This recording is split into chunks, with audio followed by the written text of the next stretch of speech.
And one of our favorite guests is going to be joining us this morning. Des, we have such a great relationship with Fox 5. We Yes. thought, hey, what a good chance to check in with our favorite guy over there. What? Look at you, looking all dapper, Guy.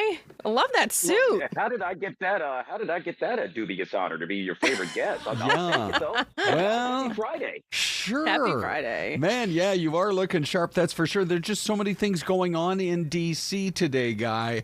We thought we would start actually with this kind of breaking story coming out of the courthouse here, not too far away from where you are right now. The president's attempt to fire a Federal Reserve governor, and it's high stakes on both sides, and what's been happening just in the last couple of hours. Yeah, so you see, let me see. Point. No, it's this way. That road right there, right behind me, that's Wisconsin Avenue. If you take that all the way down south, we're in Bethesda, just about a mile outside of Washington D.C. That leads directly down to the nation's capital, and not too far from there. To your point, sir, you are correct. Yeah, Lisa Cook appearing, or shall I say, her attorneys appearing before a judge today. What's really interesting about all of this, and what we need to keep in mind, is that the judge that is overseeing this case, in essence, was appointed by Joe Biden. So a lot of folks are saying, well, hold up, wait a minute, what's going on? Well, I'm going to tell you, in this case, both attorneys walked into that courtroom. They then asked the judge to side in their favor, to which the judge mulled over their discussion, if you will, their arguments for at least 2 hours or so, and then said, you know what, guys, we're going to table this for the time being. We will have more written arguments to be submitted on Tuesday. Now, what's really interesting about this is, as you all know, with regard to the Federal Reserve governor, typically they are shielded from political influence. So a lot of folks are saying, does the president have a right to really intervene?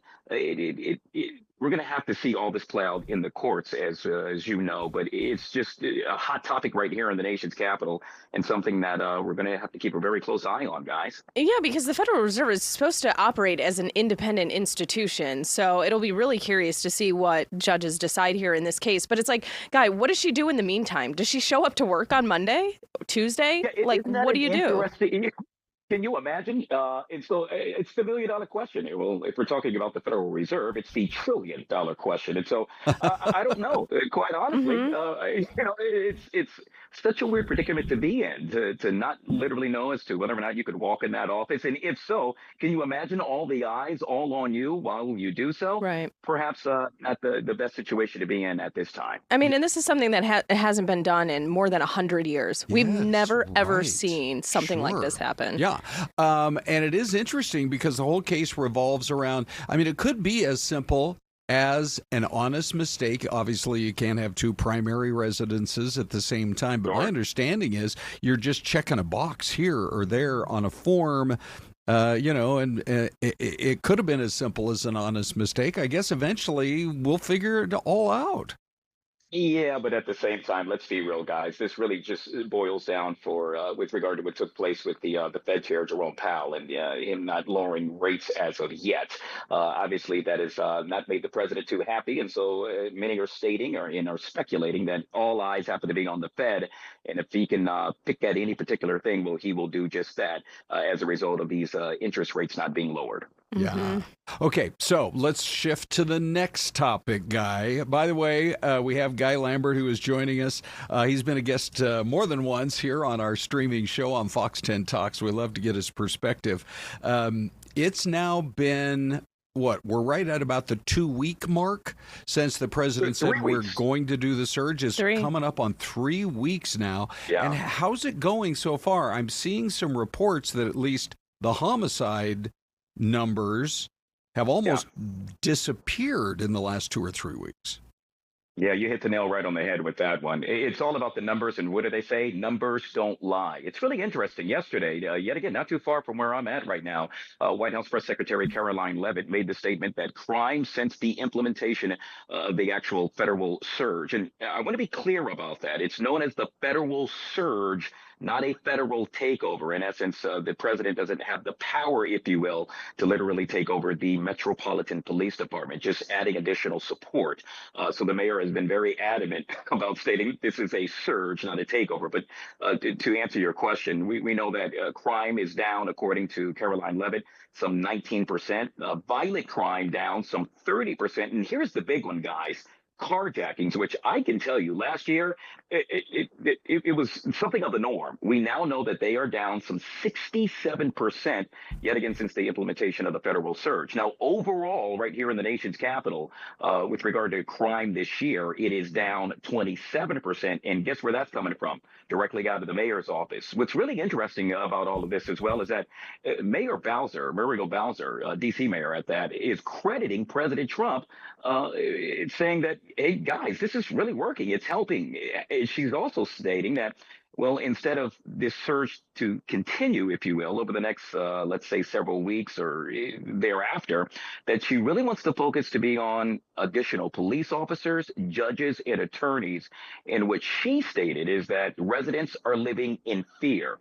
That perhaps is the only negative comment made about this federal surge, if you will. Outside of that, I got to tell you guys, it appears the mayor, who is a Democratic mayor, is siding with the president. What a change of tune. And I was wondering, because you live there, you're living through all of this and reporting on it at the same time. So you've got a unique perspective. I was curious to know, has she really changed her tune, or was that kind of just more so to be politically correct and kind of save face because she's in a difficult spot? Yeah, very difficult. You know, I said this last time I was in. I thought it was a rather unique and very interesting approach to what the president was doing. At no point did she use rhetoric that really suggested that she was against it. As I just stated, one of the things that she keeps on reiterating is that residents are living in fear. And so obviously she has to you play to her constituents. But at the same time, to your point, there's not too much that she can do. And as she and the police chief, Pamela Smith, have both stated, they have always asked for federal assistance. In this case, it's the way it was done.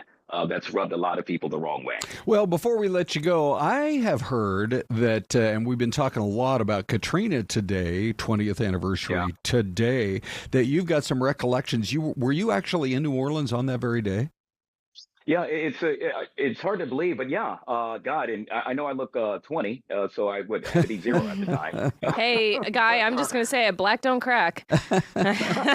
I mean, about 25 years of that, by the way.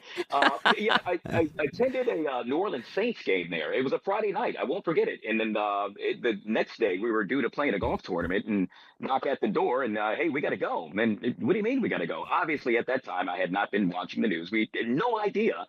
Hopped in the car, and lo and behold, I remember we went to several gas stations. There were literally plastic bags over the nozzle, if you will. So stating there's no gas. I remember mile after mile seeing cars broken down along the way as we made our way back to Houston, which is about 2.5, 3 hours outside of New Orleans.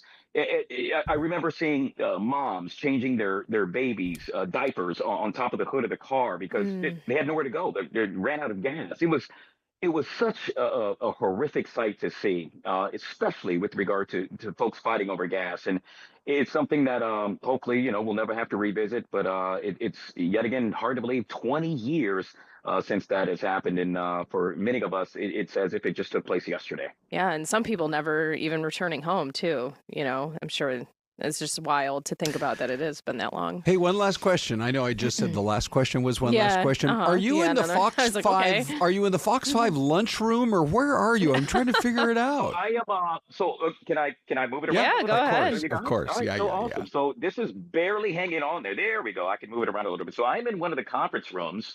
And so as you can see, that's what's on air, right? That's the show I was supposed to be on, but I said, hey, I'm joining you guys instead. And so this is one of the conference rooms. And then the street I was making reference to is right here. So we're in Bethesda, Maryland. To this way is about a mile down. That's Washington, D.C. And if you stay on this road, which is Wisconsin Avenue, you're pretty much going to run right into the White House and all that other good stuff that's down there. Wow, so cool. Wait, we want windows in our building. Yeah, we do. We're kind of in a cave here. Our building's a little older, maybe. We're sort of happy we have skylights. Yeah. That's about as far as it goes. We're glad we have AC. I can see the scenery behind you guys, and I would take that any day over when you get a chance to True. look at. Yeah. Out there hiking Camelback. All right, Guy, always a pleasure having you on. Hope to talk to you next time. Very good, guys. Have a great weekend. You too.